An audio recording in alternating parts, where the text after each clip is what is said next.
Hello everyone, welcome back to my channel. For those of you who've been with me all 10 years here on YouTube, for those of you who are new, welcome.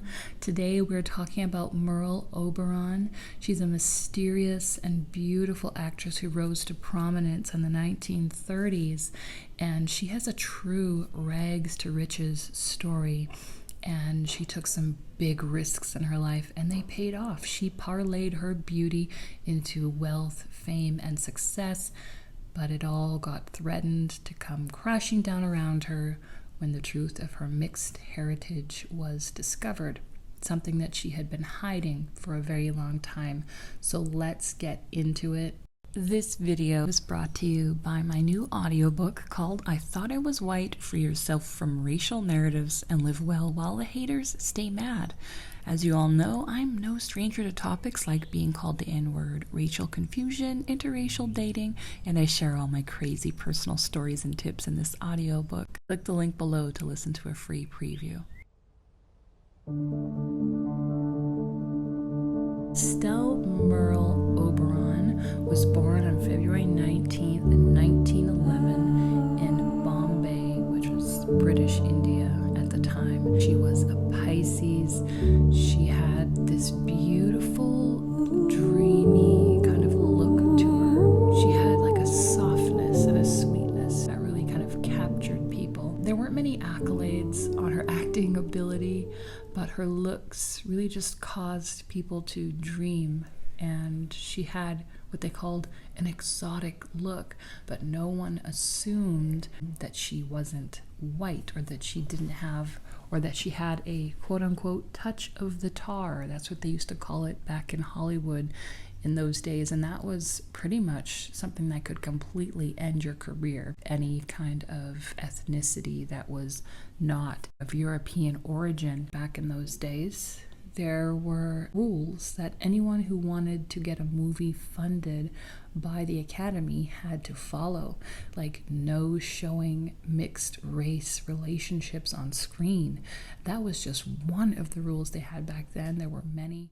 It's a great modern example. You can see the character Samantha Jones from Sex and the City kissing a man here, kissing a man there, kissing another man. But when she goes for her first interracial kiss, watch, her arm comes up, hides what's happening, and both of their faces fall into shadow. Okay, this is a multi-million dollar production. Stuff like that does not happen on accident. Start to go out in the world and find your own culture. Find who you are as a person, as a human on this planet. Because if you don't, the media and culture will tell you that your gender or lack thereof, or the pigment in your skin and the level that it's at determines who you are. And those of us on the spiritual path, we know that we're not here for those reasons. And if we let ourselves become consumed by these ideals, that's when we run into the kind of lifelong problems that plagued poor Merle. Her father was Arthur Thompson. He was a British mechanical engineer from Darlington, and his wife, her mother, was Charlotte Selby. Now, she was from Sri Lanka, and it's been said that her mother also had Maori ancestry. According to her birth certificate, Merle's biological mother was actually her mother's daughter. What she was raised to believe was her sister was actually her mother, which was, at the time, Charlotte's 12-year-old daughter named Constance. And Charlotte had given birth to Constance when she was 14, and that was the result of a rape by a man who owned a tea plantation where she was working. So there was a lot of trauma, a lot of just miserable circumstances under these women's birth. And to avoid even further scandal, Charlotte raised Merle as Constance's half-sister, even though this young girl was actually her mother. Merle's father died when she was 3 years old. He died of pneumonia in the war. And the three of them all led a really impoverished life. They were living in just these trashy old apartments in Bombay. And this went on for a few years. Eventually, they were able to move to Calcutta, and Oberon received a scholarship to attend La Martiniere Calcutta for girls. So this was one of the best private schools in the country. It's a bit of a mystery how she attained this scholarship to one of the best private schools. I don't know if it was for her smarts or if she got lucky and she had some kind of benefactor, but unfortunately she was constantly taunted for being of mixed ethnicity, and she ended up quitting school and taking her lessons at home. Now, the way she got started in films and getting involved in acting is kind of interesting. It's strange how these strokes of luck can show up in our lives out of nowhere and just change the entire course of your life. It sounds to be like she was kind of dabbling around and like finding herself. Okay, so she joined like an amateur dramatic society. She was like really into film. She loved going out to nightclubs. And she worked as a telephone operator. She was like winning contests. It's kind of like she was trying to find herself and like find something that kind of stuck.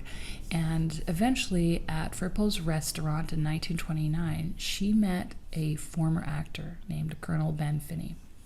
And they dated and were together. And he had mentioned he was going to introduce her to this big producer who he knew in France. They were planning this grand beginning to her life and everything that's going to be going well for her.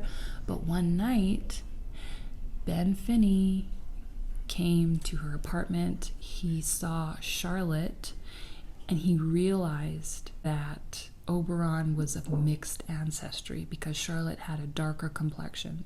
And guess what that clown did? He ended the relationship after seeing Charlotte at her house. I hear about that and I just feel so irritated. But you know, like, it's so easy to look around at men these days and think of them as having, you know, great cowardice and thinking it's a product of the times. But I mean, you could look through any era in history and find men of low character who still somehow got into positions of prosperity despite their unworthiness, in my opinion, or acting from cowardice. But anyway, she was like, what about what you promised me? Like, you know, I still need to meet this guy. Was called Rex Ingram, this movie producer. And he's like, okay, well, you know, you can still meet him, but you need to get yourself to France because we're not together and we're not going together anymore. And when you think about that, like, she'd never been to France. She didn't speak French. But you know what? Her and her mom, they picked everything up and did it. They went for it. Now, that cowardly clown, Ben Finney, was in France when she got there. So she was like, you know, trying to get a hold of him. And he was avoiding them. He didn't want to be associated with them because of the racial factor. But apparently before any of this had happened, he had actually left a good word for her with Rex Ingram. And he really liked her. She had this exotic appearance, these really quixotic eyes, and this like mysterious presence. And he put her immediately in as an actor in some small roles in some films that he had. Now, this was before she was even an adult, okay? She ended up in England by the time she was 17, and she was, you know, doing the kind of jobs that a pretty girl would be doing, working as a club hostess and a waitress. And there are some quotes from her online which are quite funny. She knew that she didn't really have much other talent, but she knew that her face had a photogenic quality and it was rather unique, and she was ready to run with that. And I believe that. I believe that we should find whatever is unique about us in life, especially as women, and use it to our advantage, 100%. Eventually, she met a director called Alexander Korda who was really interested in her, and he gave her a small role in as Anne Boleyn in The Private Life of Henry VIII. The film was a huge success. She actually ended up in a relationship with the leading man of the film, Leslie Howard. They were together for a while. But ultimately, she ended up getting married to the man who directed that movie, Alexander Korda. Now, this was a really good move for her for a number of reasons. Alexander Korda put her in some really big movies in Hollywood, so her career started taking off. He, like, from what I've read, it seemed that he actually kind of cared about her. First began to deal with problems, skin problems, in 1940. As a reaction to a cosmetic poisoning from the drugs she was using on her skin. Now, we don't know what they are, but I'm sure we can guess that they were skin lighteners. And Alexander Korda did what he could to help her. Like, he sent her to a skin specialist in New York City. He paid for her dermabrasion procedures and like took care of her, but the results were not very successful, and her skin was so terrible looking. She would end up divorcing Alexander Korda and marrying Lucien Ballard in 1945. He actually invented a special camera light so that her scars would not be shown on camera. It was probably like the influencer halo light of the day.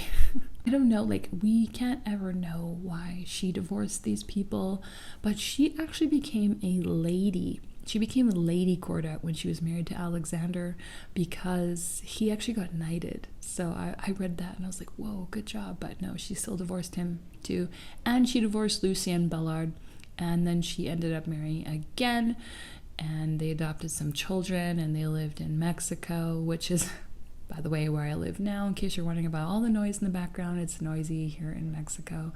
I just had some cowboys, some very handsome cowboys clattering down the street, the cobblestone street, on horses. And we have bands that play in the street on Sundays, birds. So you can hear all of that. You get the authentic experience in any of my recordings now. So yeah, she lived in Mexico. Then she met another man. She divorced him and married another man who was 25 years her junior. So she had a life full of men who helped benefit her career, heartbreaks, children, adopted children, living all around the world. And this whole time she was avoiding prejudice over her mixed background. And she kind of had this story that she went with where she's like, I was raised in Tasmania in Australia. So it sounded kind of like exotic, but nobody ever like, it was so far off the beaten path that no one was going to go out of their way to like verify it or check it.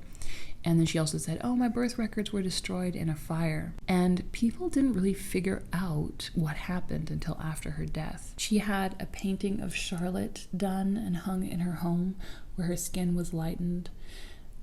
And she was famous for avoiding questions about her past. There was a situation where journalists were like pressing her for details about her life, and she just claimed that she was ill and then left for Mexico. And then the mayor of Tasmania, where she claimed to be born, was at one point, they were like, we're going to honor you because you're so famous and beautiful and you're from here. And then she's just like, oh no, what am I going to do, right? Because she was not from Tasmania, she's from India, right? And so she actually didn't know what to do with this invite. She said she was sick. She couldn't answer any questions. And then she would just disappear. And she always had a story about being sick and having to leave. She has a star on the Hollywood Walk of Fame. She died in 1979 when she was 68 years old after suffering a stroke. There is speculation that it was brought on by sulfa illness from the skincare products she was using. It's sad that she essentially died for beauty. You know, people always do whatever they feel they have to do in order to get by in this life. It's not easy for anyone. And Merle Oberon brought a lot of joy, beauty, and smiles to people's lives during a difficult time. And she did what was best for her. It might look messy to us, but she grew up with a lot of trauma and pain and prejudice, and she did the very best she could. And she's got this beautiful story for us to enjoy and to learn from. So let me know what you think about videos like this, about this story, in the comments below, and I will see you again soon. Bye for now.